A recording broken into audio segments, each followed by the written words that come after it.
saya Abdul Aziz mau menerangkan tentang fisika industri. Nomor 1, jelaskan bagaimana hubungan matematis antara gaya berat W dengan massa M. Jelaskan perbedaan keduanya dengan mengilustrasikan perbedaan berat benda di atas permukaan bumi dan 30 km di atas atmosfer.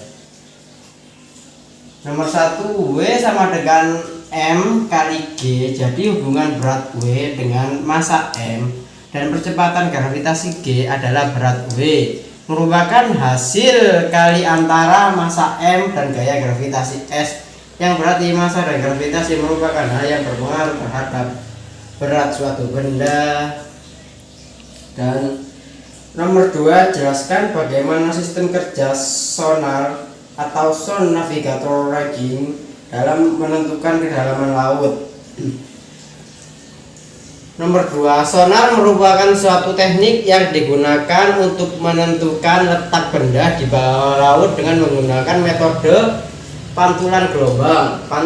Pantulan gelombang oleh suatu permukaan atau benda sehingga jenis gelombang yang lebih lemah terdeteksi tidak lama setelah gelombang asal disebut gema. Gema merupakan bunyi terdengar tidak lama setelah bunyi asli. Perlambatan antara kedua gelombang menunjukkan gerak permukaan pantulan. Penduga gema atau sonder, ia peralatan yang digunakan untuk menentukan kedalaman air di bawah kapal. Kapal mengirimkan suatu gelombang bunyi, pengukur suatu yang dibutuhkan gema untuk kembali setelah pantulan oleh dasar laut.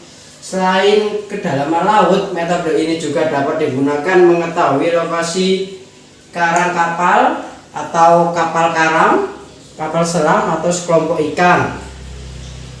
Gelombang ultrasonik digunakan untuk menentukan kedalaman dasar laut yang diperoleh dengan cara memancarkan bunyi kedalaman air mengenai penghalang sebagai gelombang itu akan dipantulkan kembali ke kapal sebagai gema.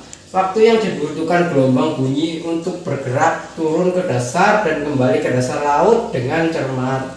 Dengan menggunakan data waktu yang cepat, rambat bunyi di air laut, orang dapat menghitung jarak kedalaman laut dengan persamaan S sama dengan V kali 1 bagi 2, dengan S sama dengan kedalaman lautan, V kecepatan gelombang ultrasonik, T waktu tiba gelombang ultrasonik.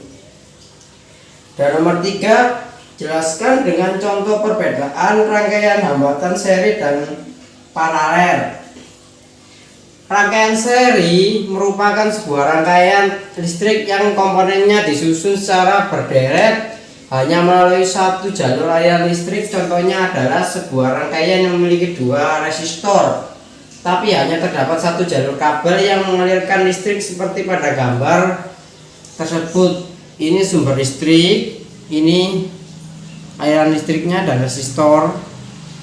Ini sumber listrik dan resistor 2. Pada rangkaian arus listrik yang mengalir besarnya sama setiap elemen dan dirumuskan dengan I masuk sama dengan I2 sama dengan I2 dan sama dengan I3 sama dengan IN sama dengan I keluar. Total hambatan resistor pada rangkaian seri merupakan perjumlahan masing-masing hambatan yang dirumuskan dengan R seri sama dengan R1 plus R2 plus R3 plus Rn. Dan rangkaian paralel merupakan suatu rangkaian listrik yang komponennya disusun sejajar di mana terdapat lebih dari suatu jalur listrik atau bercabang secara paralel. Contohnya adalah sebuah rangkaian yang memiliki 2 resistor di mana terdapat satu jalur kabel untuk setiap resistor seperti pada gambar ini.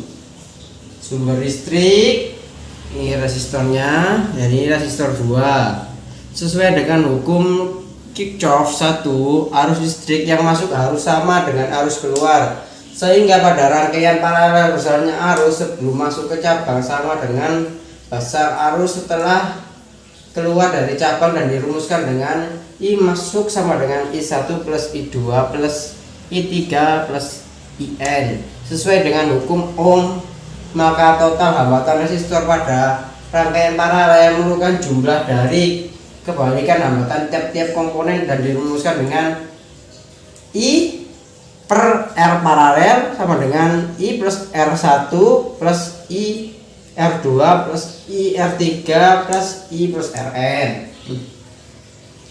Lanjut ke nomor 4. Jelaskan bagaimana penerapan industri elektromagnetik pada transformator dan generator. Beri ulasan cara kerja alat tersebut. Generator adalah alat yang mampu mengubah energi mekanik menjadi energi listrik. Terdapat dua jenis generator, yaitu generator arus sejarah DC atau dinamo dan generator arus bolak-balik AC atau alternator. Generator bekerja berdasarkan prinsip industri elektromagnetik, yaitu dengan memutar kumparan dalam medan magnetik sehingga timbul GL industri. Sementara itu, transformator atau trafo adalah alat yang mampu mengubah tegangan AC dengan memindahkan energi listrik secara induksi melalui kumparan primer ke kumparan sekunder. Trafo menghasilkan GDL pada kumparan sekunder karena medan magnet yang berubah-ubah akibat aliran arus bolak-balik pada kumparan primer. Arus tersebut kemudian diinduksikan oleh besi lunak ke kumparan sekunder. Lanjut ke nomor 5. Jelaskan perbedaan energi potensial dan kinetik beserta contohnya. Energi kinetik atau gerak adalah energi yang memiliki suatu benda karena gerakan benda tersebut. Contohnya angin yang berhembus, air yang mengalir, dan kincir angin. Dan energi potensial adalah energi yang tersimpan dalam suatu benda. Contohnya ketapel yang terenggang.